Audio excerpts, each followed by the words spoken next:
I'm Mary Blue, and today we're drawing with charcoal and black ink.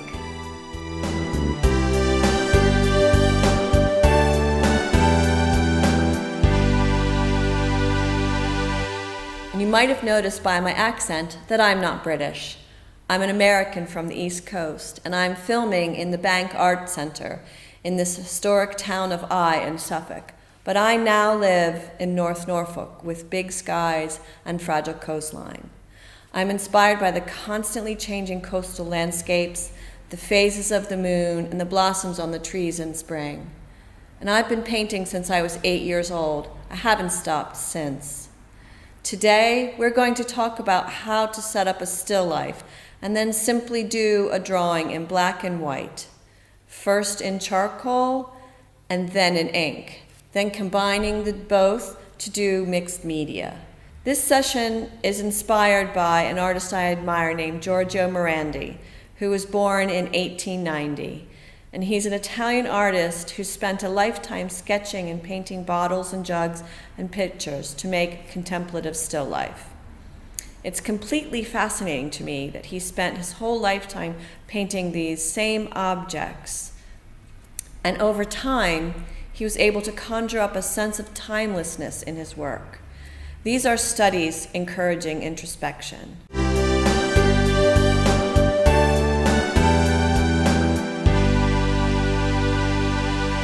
I'll be using a simple method to show you how to set up a still life object that can be captured in black and white.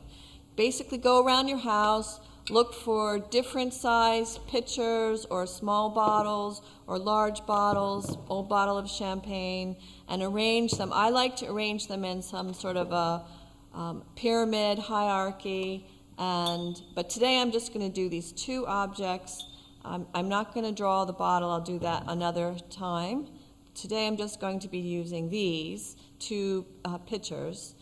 And I'd like to show what Morandi's work looks like so that you can get an idea to study it, take a picture of. So he has a variety of simple objects that he's arranged, and it's a pyramid shape, if you can see that.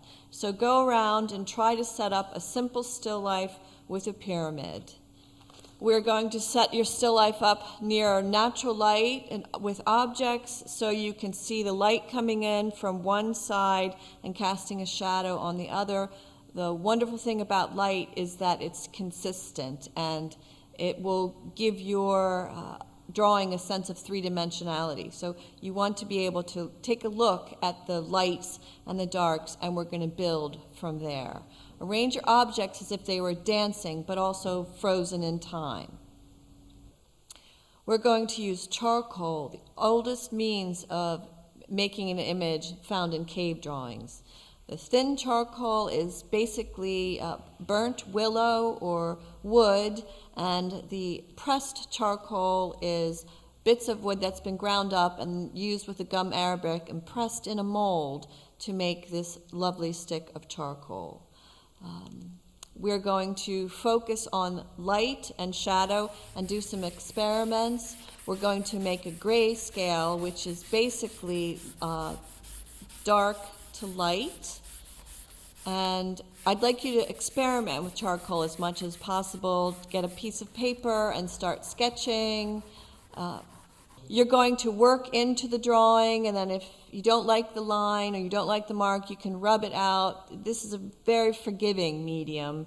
The most important thing is to have fun. Well, let's talk about the learning process. So every time you do a drawing, it will be different, it'll be something new.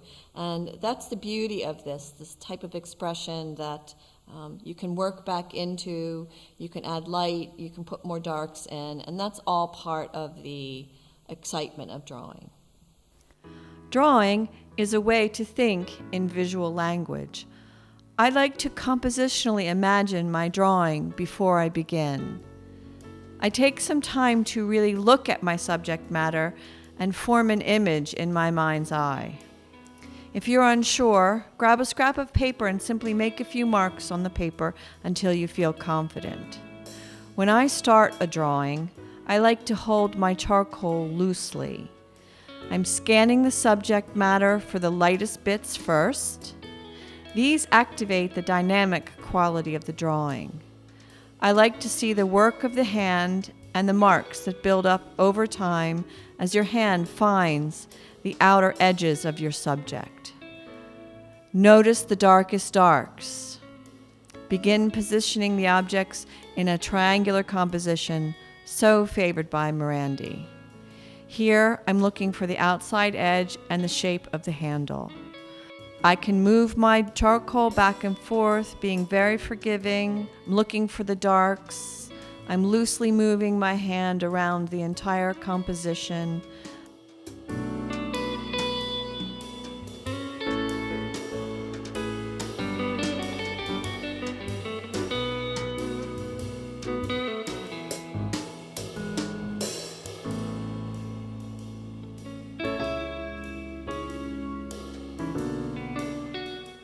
When I begin sketching, I move my marks around the paper to compose the entire drawing with little references to position before I lock something in shape.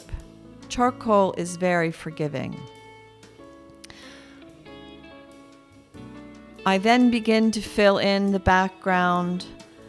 I'm looking for the object to emerge from light, so I'm going to make a reference of my darkest dark as the background, so as if the objects are emerging from light. I'm looking for shadow, and I'm going to put those in the darkest darks. Using strong pressure, I apply in gestural strokes around the edge of the picture, and then I work the rest of my background.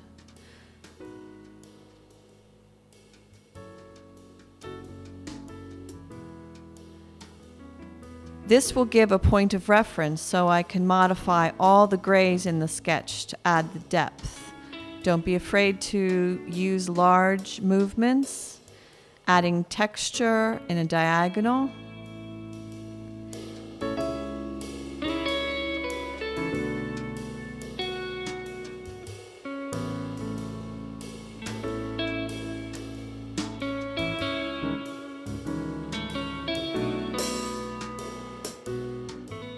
Even though I'm filling in areas of the composition, I'm always mindful of the gesture of the mark, and you can experiment with the type of mark of line that you like to use most. Remember, this is a skill that you can improve on over time. But also, you're trying to communicate a nonverbal thought, and this will always shine through in your drawing.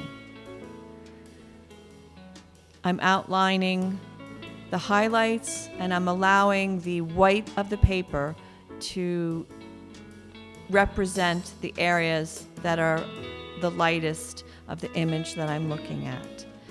I'm filling in medium tones now, quickly moving around the paper, just finding different lights and darks as I look at my subject matter. Continue searching for shadows.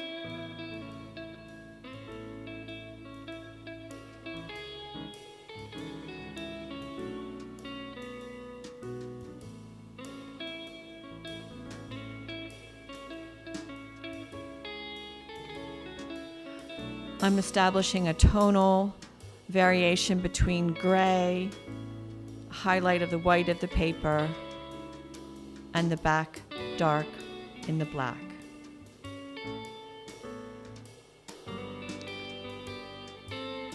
Looking for shadow of an object. I'm using the edge of the charcoal, and I'm very happy to smudge. If I don't like my mark, I can move it back again. Here, in a way, I'm sort of carving out the object with my finger. Charcoal can almost be sculptural.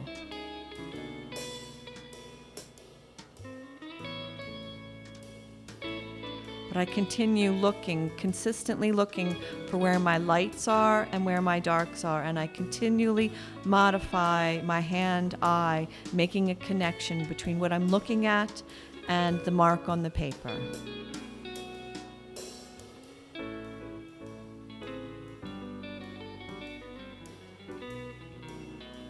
Now I'm filling in the dark of the shadow, keeping in mind that light is consistent.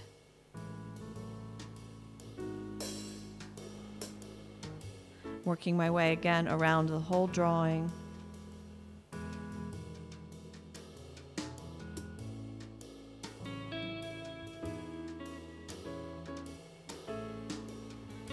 I'm continually modifying the subtleties of the gray, the black, and the white. Going back, establishing a dark, very dark shadow on the inside of the jug, being mindful to leave the highlights of the reflective surface.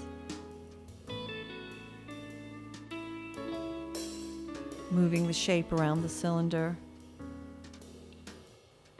So my eye is scanning back and forth between the drawing of the paper and the objects themselves.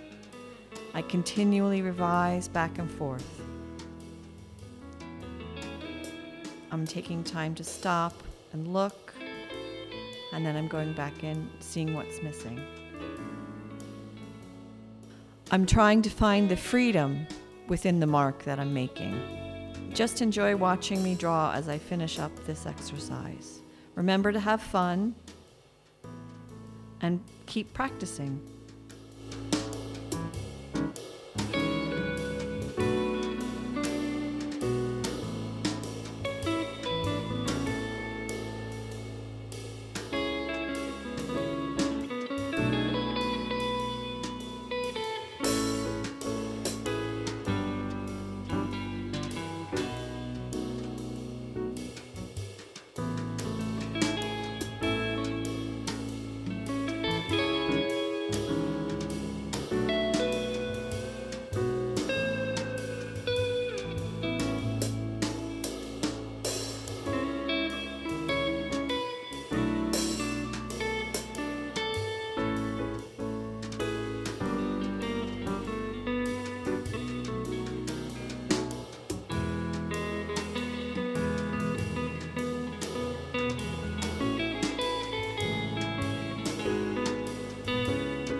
So the second sketch we're doing is an ink sketch, and you want to play around and experiment with different brush sizes, different consistencies of ratio of water to ink, and you will allow the ink wash and the water to mix and run, and you were going to just have a big, beautiful brush full of ink. And ink is basically carbon black and water with a bit of stabilizer, and that is part of the process of experimenting with new things. And you will find that from the charcoal sketch to the ink sketch, your drawings will be completely different because the medium is part of the process of learning how to describe an object, and charcoal will have certain properties and ink will have another. Here we have black carborundum ink. You pour a little bit in your dish, full strength, and get a cup of water to dilute your ink. We have flat, round, and filbert brushes. So here you go. I'm taking an ink wash and I'm loosely sketching in the shape of the cylinder. I'm mindful that I'm looking at an object and moving my hand around the entire page, working the entire composition all at once. I'm seeing the shape, I'm seeing the drawing in my mind's eye. I like to always think about what the drawing is going to look like at the end, even before I begin. Play around with different types of brushes. There are other brushes besides the flat, round, and filbert that I showed you in the example. There are brushes that are bright, angular, mop, Japanese, specialty fan brushes. You can try to make your own brush using reed, feathers, or animal hair. The early Egyptians used brushes to decorate the elaborate tomb paintings, and the Chinese used the tip of a brush to create the intricate characters in their writing. All of these feed into the drawing that you're doing, so remember to have fun, play around with it. You're doing a light wash to establish the general shape of the overall object, putting in your horizon line, establishing where your objects are on the picture plane. Keep in mind that experimenting, holding your brushes in different ways will enable you to get more gesture into each brush stroke. And you want to allow your brush and your color of ink, dark and light, to really have a gesture. I always like to paint with a big, heavy brush, filling in the darks in the background. So I'm going to work from the back to the front, breaking up the picture plane.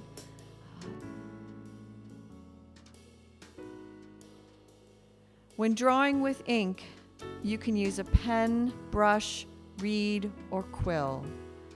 I like to use a big brush to allow the ink to interact with water that will run, bleed, and blend and create varying effects when it dries. I like to establish a dark, inky quality in the background, establishing the picture plane, moving your background, middle ground, and foreground. I like to then establish the edges of my object. I'm looking now for my darkest darks, and I'm trying to put them in with straight black ink. I'm looking for the highlights. I'm trying to find, always mindful of where my highlights are, and I'm going to allow the white of the paper to be the reflective surface. I'm going to establish a gestural shape of the indentation in the ceramic vase. I'm going to be putting my middle ground in. I'm looking for my shape of the actual outline of the handle. And you can see I'm just sort of playing around with different values. I'm looking for light, medium, dark. Don't be afraid to go over your drawing. And as I add the water in, I'm looking for the outside edge, so I'm allowing the lines on the outside of the vase to find its way into defining the shape of the actual object. You can see I'm putting in my middle ground here, which is the surface. It's a middle tone, light, playful, loose brush stroke. Now I'm adding, you can see in the center of the picture is a very dark, almost matches the dark background. So it's full strength ink. And as the ink dries, it interacts with the light wash and it creates a textural overlay. So I'm looking for shadow. I'm maintaining the highlights in the white of the paper. So ink is not as forgiving as charcoal, but it has a playful quality that I really love. So I'm putting in my darks again. And as I finish this drawing, imagine doing your own.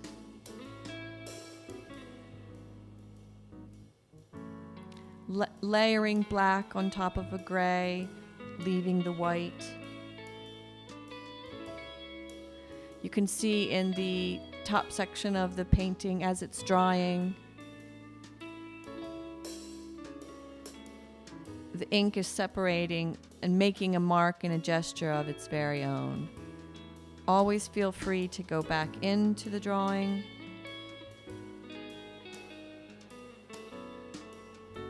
I'm looking for darks again. I'm mindful that there's a direct light coming in from the window. Light, again, is always consistent. I'm adding another layer of dark once my ink begins to dry. So have a play around with layering your ink. Allow the gesture of the brush to really find that shape, that outside edge. Allow the shadow to create the object in front of it. I'm sort of carving out, actually, with my brush.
Lastly, our third sketch is going to be mixing both the properties of charcoal and the properties of ink. And you will also find that mixing those medium together will give you a richness and a depth to your drawing that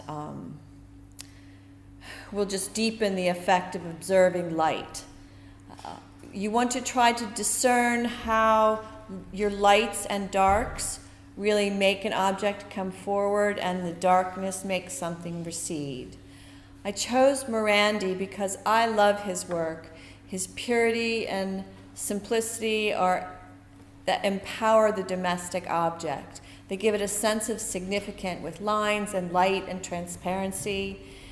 And what he leaves out is just as important as what he has chosen to include. He sought to express pure, subtle beauty of these objects. I like to combine the use of different artist materials to coax the best out of both. Drawing is about intuition. It improves the connection between our hands and our eyes. The motion of repetition is very soothing. Remember, the experience of seeing beauty is not always an easy one, so be kind to yourself. Feel proud of what you make, even though you know you will become more proficient as you practice. Try to focus on the journey. Drawing is a way to reduce the non-essential and focus on what is important from your point of view. Remember to focus on the spaces in between the objects as you draw.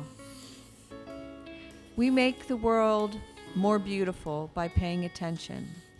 It reminds us how we need to look after it and each other. Margaret Mead, a cultural anthropologist from the first half of the 20th century, was asked when she could identify when civilization first began. She replied, "The first time we uncover archaeological evidence of a broken femur bone that healed up gives us evidence that people were looking after each other. This is the point when civilization began." Drawing helps us find this truth. In this sketch, I'm looking for objects as they relate to one another. I'm looking for the darkest darks, again, and the lightest lights. I'm going to allow the light white of the drawing paper to shine through, and that's the highlight. Here, my charcoal is tracing the edge of an object as my eye is looking around in the surface. I'm finding the dark background. I'm looking for the reflections on the bottle of the glass. I'm looking for an horizon line. I'll sketch that in quickly from a diagonal, taking my time finding how that kind of cuts across the image. It's not quite half, but almost half of the paper. I'm filling in the background. Again, charcoal, dark as I can get. Quickly moving around. I think you will love the feeling of the texture of the charcoal against the paper. Sometimes I use the side of the charcoal. Sometimes I go back in with the tip. Again, charcoal's very forgiving, so you can move your edges.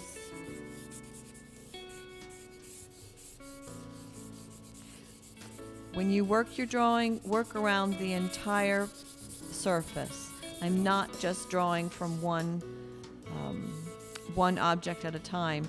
I'm working the whole paper all at once. Because what I'm doing is I'm establishing where the darks are in relation to the light.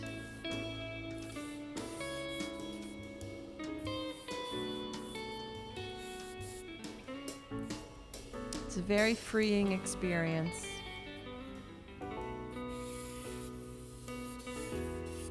Play around with different gestures back and forth at a diagonal, sometimes vertical.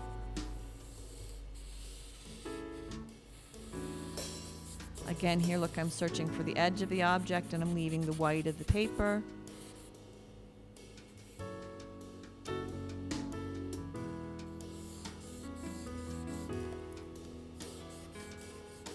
Seriously, play around with it, have a lot of fun. You're going to work your shapes, gesture of the drawing, the quality of the line. Everybody makes a line their own way, so this drawing is particularly me. Now, when you're satisfied with the dark of the drawing with the charcoal, pick up a large, juicy brush, and I'm laying in some middle tone, middle gray.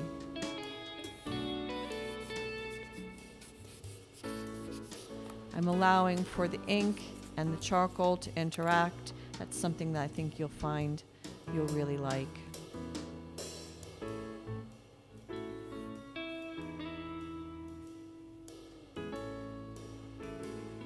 So the layering of textures with your charcoal first and then full strength ink is going to give you a very satisfying black. Notice that I leave the white edge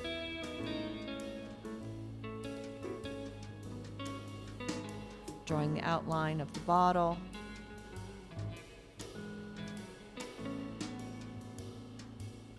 Establishing the darks. The texture of the charcoal marks in contrast to the juicy, loose brushstrokes of the ink will give an interest and variation in your finished drawing.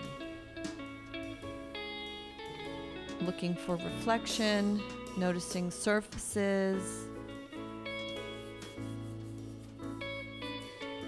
Right now I'm looking at middle tones. When I'm looking at the objects, I'm seeing where the medium grays are.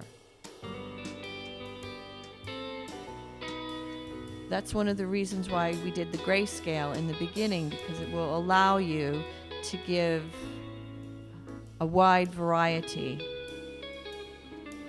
of values.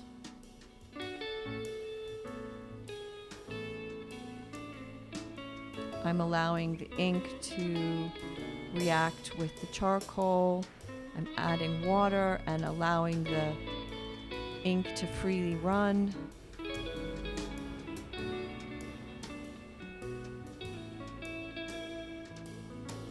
Here I'm looking for the dark shadows, opposite side of the light source.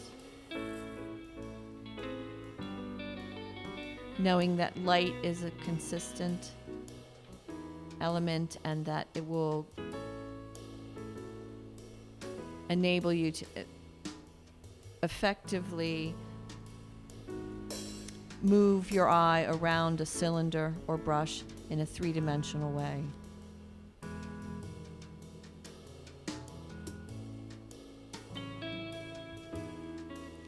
What's important here is the playfulness of the brush. You can see I'm actually making large sweeping brush strokes.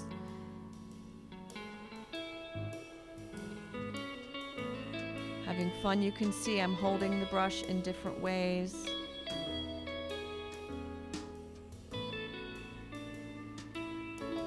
All of these variations will add interest, texture, and a dynamic quality to your drawing.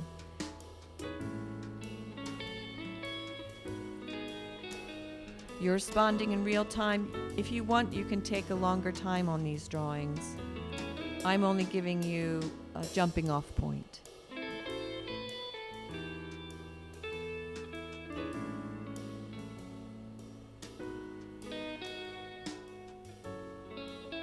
Now I'm applying vertical brush strokes on top of two diagonal lines of charcoal and ink wash. Go back again and add some more dark. Take a look at the overall drawing. Look again at your subject matter.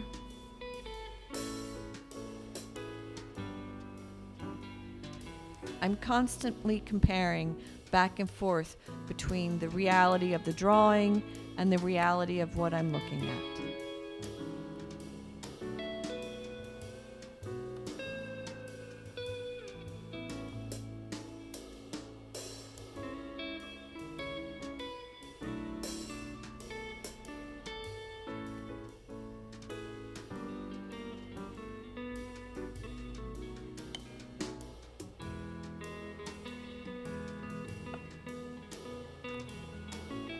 Take a final look at the drawing. Take a final look at your objects. See what else you want to put in. Adding another bit of a line. Feeling like I want to have some extra texture, so I'm loosely splattering with the brush. Go ahead and feel free. The ink will react, lights and darks. I mean, really have fun with it. This is really where you can allow your materials to play.